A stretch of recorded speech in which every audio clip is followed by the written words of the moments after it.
Welcome to A Second Helping with Ellis and Bartow, a wedding photography podcast with a focus on second shooting. And I was looking down because it really was a beautiful bouquet right down in the center. Bird poop.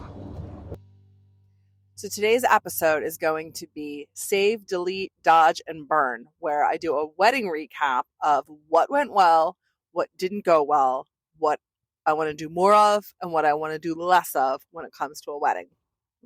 So right now it is Thursday afternoon and the wedding is tomorrow. So I wanted to start by just talking about kind of expectations for tomorrow. So I'm really excited. It's been about a month since the last wedding.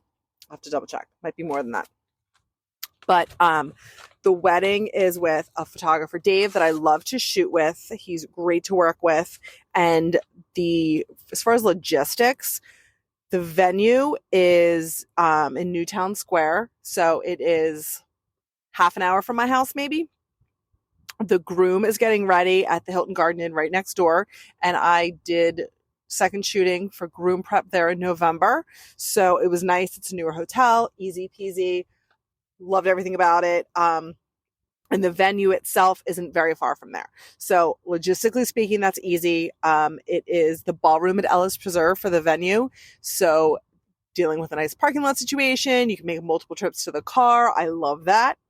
And the start time, I'm getting there at 1:30. So it's like a nice, easy start to the day. Head count's 150. Bridal party is 6 and 6. No flower girls, no ring bearers. The couple seem very nice. No red flags. Everything seems pretty straightforward. Family formals are normal. Nothing crazy there. We have I think my only thing I'm concerned about right now is that the ceremony itself is inside the venue. So I'm going to have to talk with my lead photographer to find out what he wants to do from a lighting standpoint with regard to that. We are doing a first look, and then we will have bridal party formals, and then we will do some family formals. We will have the ceremony and then continue with some extended family formals. And I think it was like a group of 15, a group of 17, and a group of 40. So I am thinking Dave is going to need my help with that group of 40, getting them all situated. We have a cocktail hour and then reception, introductions, a first dance, a choreographed first dance with a dip at the end, 3 toasts, mom, best man, maid of honor, no family dances, and then an intimate cake cutting. So we're seeing more and more intimate cake cuttings where there isn't like a big announcement and everybody gathers around for the cake cutting.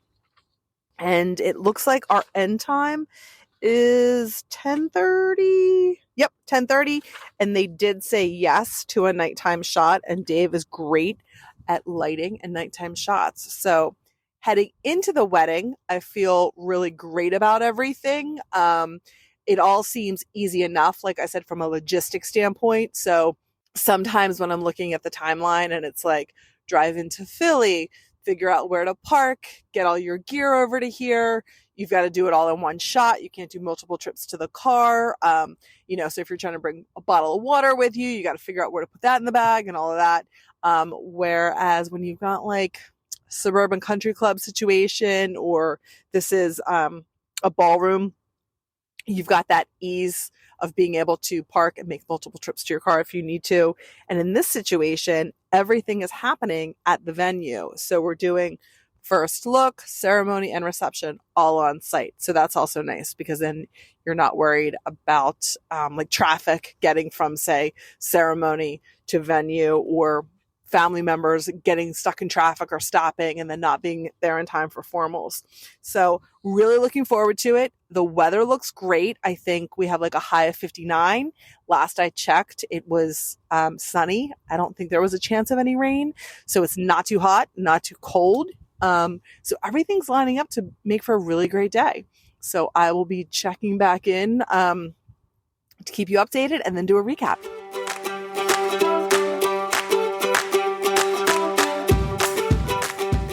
Okay, wedding is over. I'm in the car. I am tired and filled with sugar right now. Went well. So let's see here. Got here early. I was driving past the venue, and since I had never been to the venue, I popped in to see where to park, where to drop my light stand bags. When I went in, I saw that Dave's stuff was inside, so I made my way over to the bridal suite and introduced myself. Ran into him, and then introduced myself to the bride. Everybody was super nice. Dave and I were able to scope out the location, so he was able to show me where he was thinking of doing first look and then portraits. So we had a game plan for that. And then I left my light stands and drove over to the guy's hotel, which was like not even 5 minutes away. It's always a little bit not messy, but not straightforward when you get to the hotel to find the groom. I should have asked Dave and the ladies when I was there what the hotel room was. A lot of times the groom isn't getting ready in his room. So he might be in the best man's room, and because you don't know where people are staying later that night. But this wasn't too bad. The front desk took her a few minutes, but she was able to track him down and then call up and let them know that I was coming up. So if you just get the room number from somebody else, then they don't know that you're on the way up. So it is kind of nicer to have that little introduction, but it can be frustrating if you get there and there's like a line of people waiting to check in and you're trying to get the room number of where the groom prep is happening.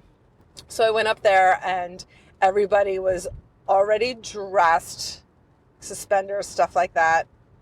Groom was just really nice. So I just kind of gave them the lay of the land and let them know what we were doing, that I didn't really have much of a shot list for specific items other than like the gift of the Yeti cups. And I just asked if there was anything else.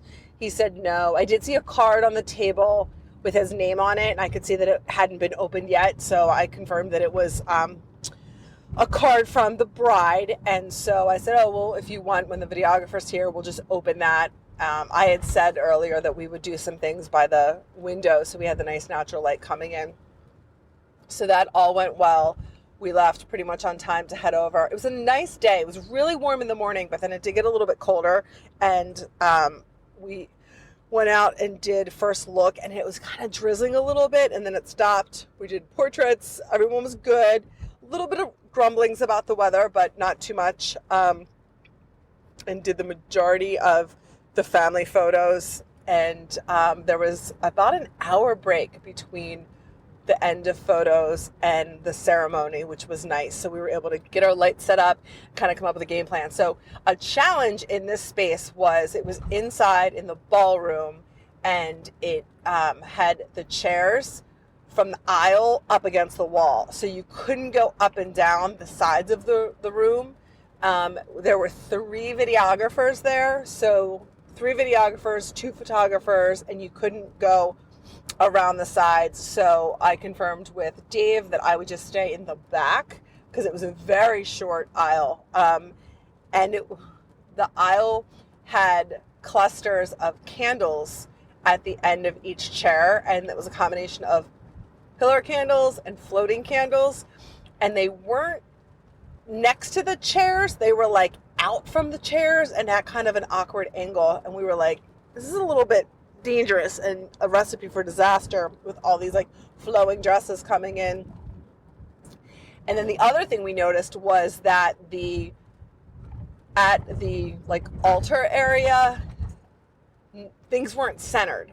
So there were 2 columns that then had big clear glass trumpet vases on them. So it's like a 3-foot like fluted trumpet vase with big, beautiful, flowy floral arrangements, but they weren't centered. And there's a huge chandelier in the middle. So it's going to look off in everything.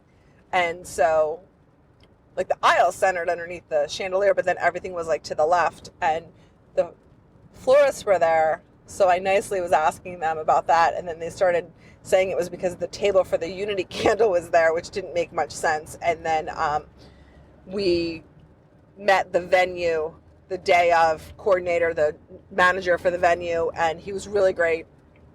Was able to move things over because it just would have been a nightmare. I guess the mom was concerned about flowers looking they were coming out of the backs of the bridal party, out of their heads.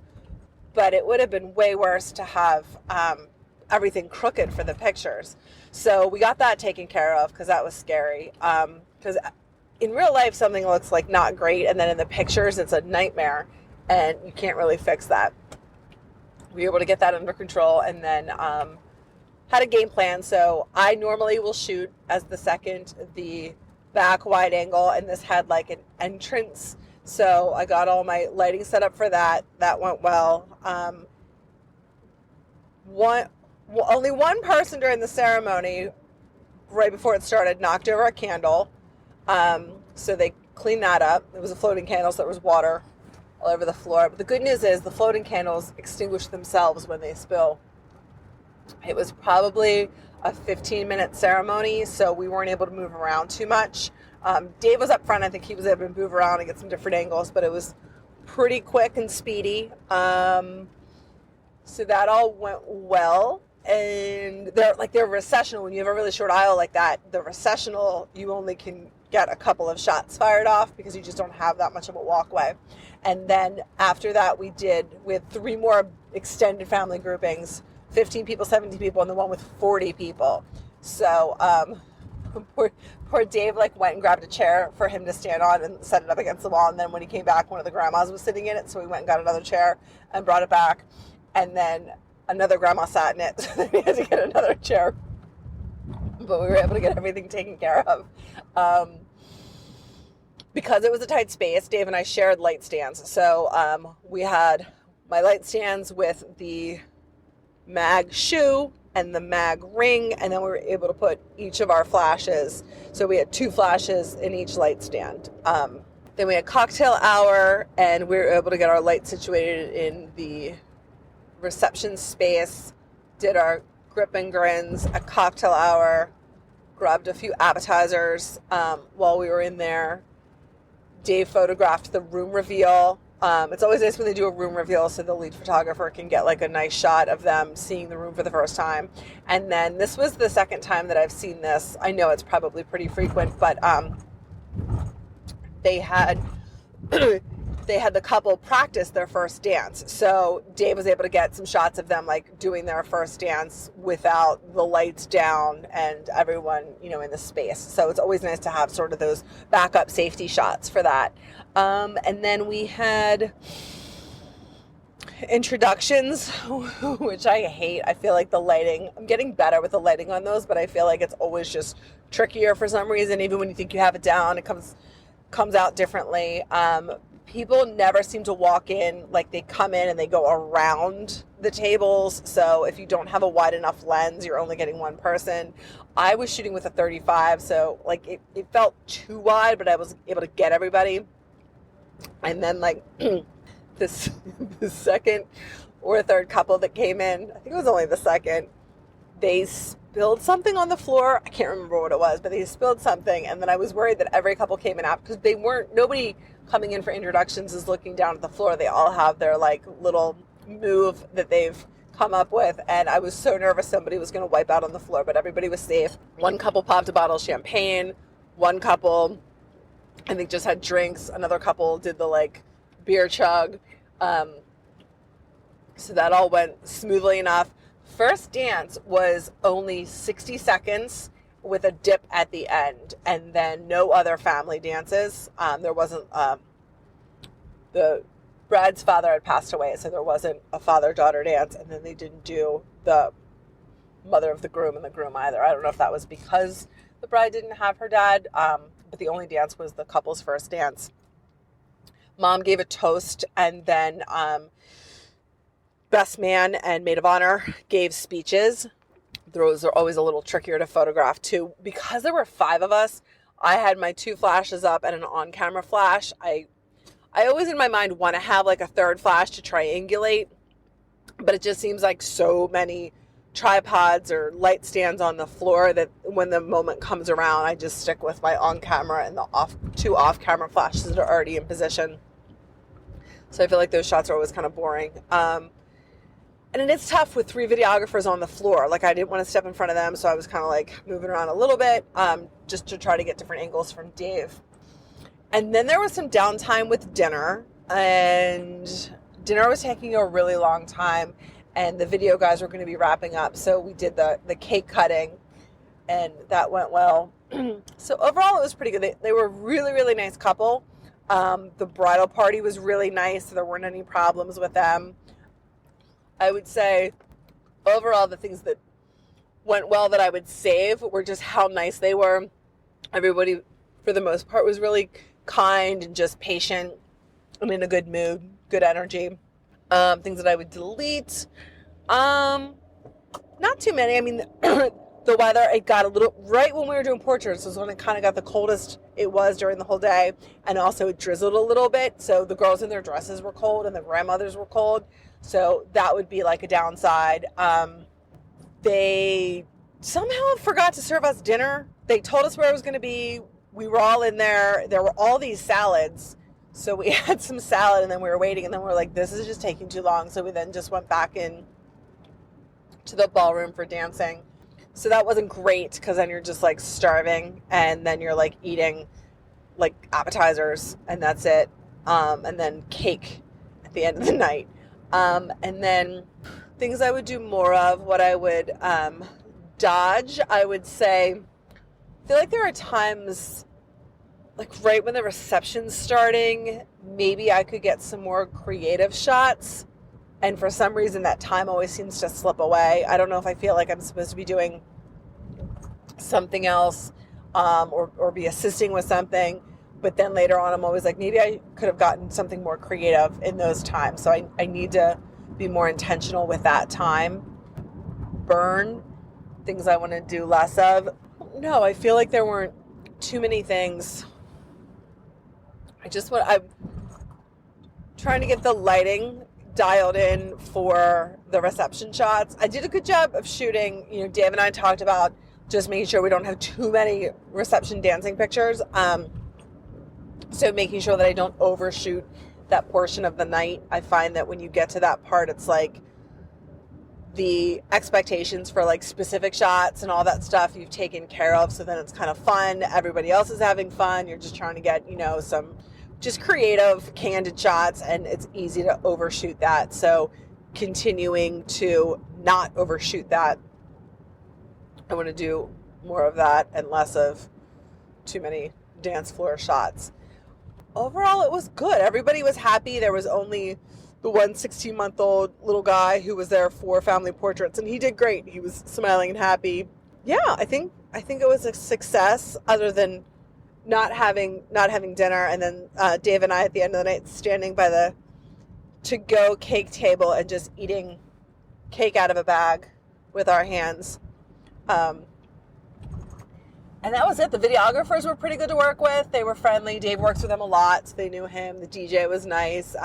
The venue guy really cracked me up. Abel, he was really funny. So I'd like to see more venue coordinators with a sense of humor. He was taking his job seriously, so I liked him. So that went well. So I'll take more of that. But we have another wedding there next weekend, so that'll be cool. So we'll see who I know from being there for the first time this weekend. But it's going to be really different because that is the one where I drive to New Jersey first for the ceremony and then all the way back to Newtown Square. So it's about an hour plus commute back. So that was what was really easy today because it was all really, really close. There was no commuting. We were able to go back and forth to the car, all of that. So I love that. But that is it. I am almost home. Going to unload most of my stuff and then take a shower so I can go to bed. Alrighty. Okay, so we are now after the wedding. I've slept, all of that. Something I don't think I included in my initial recap was during the portraits, I was holding the bouquet at one point during bride and groom portraits. And I do like to hold, I try not to set the bouquet down too much. You want to be really careful because you don't want to smash the blooms. So I was holding it and I was looking down because it really was a beautiful bouquet. And I was admiring it. And I noticed right down in the center, bird poop. Right on one of the white roses and also on like the green leaves right there. But it was white and gray, so luckily it kind of blended in. And I made the decision not to say anything to the bride because at this point, they've already done pictures. There's nothing really to do about it. Like, the florist isn't good, and the florist was actually still there because they were hanging around to do rearranging the floral arrangements from the ceremony into the reception site. So she actually was on site, but I mean, at that point, she's going to try to like wipe it off with something, and it's just a greater chance that you're going to mess it up, snap the head off of something, and you really couldn't see it. So I was like, the bride doesn't really need to know about this. That's just going to stress her out needlessly. So I didn't say anything. I obviously took an iPhone picture of it so that I could show Dave and then text my florist friends.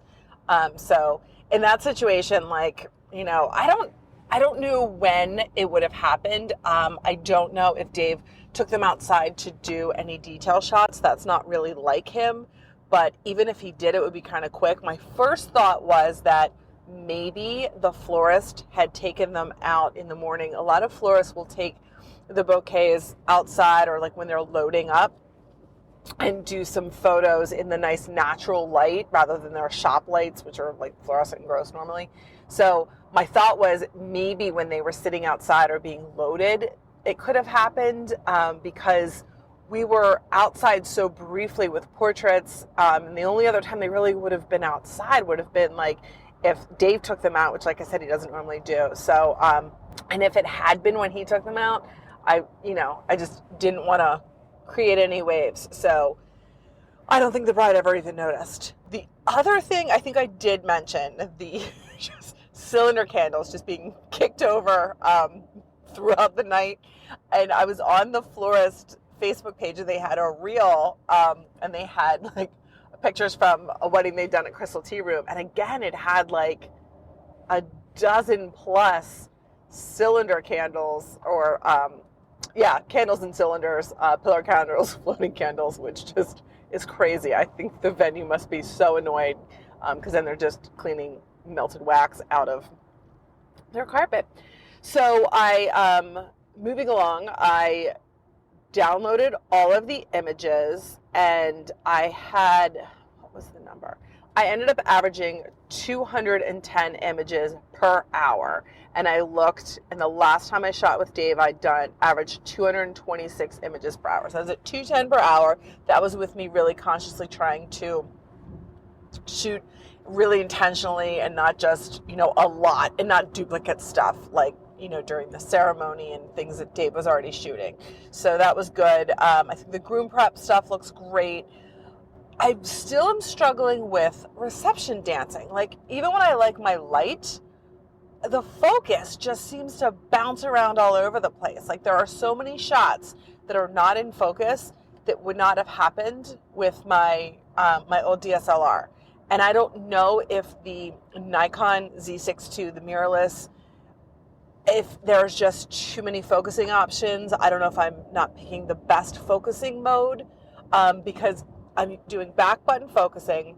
I'm lining it up. I have it focus on what I want, and then when I snap the photo and I go back, it is focusing on a lot of things like really in the foreground. So like I'll have like a dancing moment in focus, and then an arm will come like in the foreground, and it'll just like pop focus right onto that. So I want to go back and see if I need to be using like a higher aperture number. That would help. And then just see if I should try like a different focus mode. I might try single focus. I never shoot in single focus mode, so I might try that because I'm not used to having pictures that aren't in focus, and I'm not just like shooting like crazy. Like a lot of the times I have the camera, the eye cup up to my eye, like I'm paying attention and really trying to focus on the people that are dancing because it's so hard with all the limbs. And so then when I go back through it, I'm like, how are these not in focus? So I would say that is like probably my biggest disappointment from this wedding. And moving forward, I really want to figure out and experiment with a couple of different things because it's just frustrating when, in the moment, everything you're doing seems to be correct, and then the images are softer than what you're expecting to see. And then something else, a side note, I'd mentioned this, Dave and I did both of our flashes, both of our AD 200 flashes side by side in the mag ring, and he asked me the question, and I've thought of it before. When you have that rectangular light, normally you put it like horizontal so that it's I would say like landscape style, but when you're using the mag ring and you have two next to each other, they're going up and down, so they're more vertical. And with all of the flash modification, or the light modifications that we do, does that make a difference? Like, instead of being horizontal, having it vertical. So I'm going to follow up with someone, but you always sometimes feel like an idiot when you're following up with questions like this. So that was something else we wanted to inquire about. And then Grandma Jo, so she was another highlight. So at one point we went out, Dave said we were going to set up outside for the night shot. So we were running out light stands and stuff. And then I had taken something out and I was waiting for Dave to come out. And so I saw the one grandmother standing by the pillar. And so I came around another pillar on the opposite side and I was adjusting my settings. And I heard her saying like the snarkiest little voice, like, "What are you taking a picture of?" And I just instinctively said, "Not you." And then I laughed and I was like, "Absolutely, I was going to take a picture of you." So I have a couple pictures of her. And then I said, "Are you okay?" And she was like, "Yeah, I'm drunk." And I was like, "Oh, Grandma Jo." And so she was outside waiting for the shuttle. So kind of helped her down the stairs a little bit. And the shuttle eventually came, but she was really funny. She was good. She was drunk, she said, but she was by herself. And then I was like, I wonder if did she tell anyone she was leaving? Did she do the Irish exit, which would have been great on St. Patrick's Day? I got worried later that maybe no one knew where she had gone. So I didn't hear any rumblings though, so hopefully we're all good. There was one instance, I was worried I didn't have the pictures, but I do have them. Towards the end of the reception, the groom's mom had gone out to the dessert bar and came back. They had little tiny chocolate shot glasses with shots in them. And so she had brought out like a plate of those, and there was like 8 or something on there. And I saw her coming, so I got pictures of that. And then Dave said to me later, I think I may have said something to him about like, "Oh my gosh, did you see the mom with all the," because they were like sliding all over the place. And he was like, "Yes." He's like, "I looked over, I saw that you were getting it, so I was really excited." So it's definitely important as a second shooter to really kind of just be mindful of any activity that's going on the dance floor in the nearby vicinity. I always try to keep looking up just to see where the lead photographer is, so that I'm kind of like across from him, and that way we're both able to catch different things, and then just noticing anytime there's sort of like any sort of hubbub on the dance floor and just heading over there. And that's it for that wedding, the good, the bad, and the ugly. Thanks for tuning in to Save, Delete, Dodge, and Burn, the wedding recap episode where we go over everything that happened in my latest wedding. Have a great day.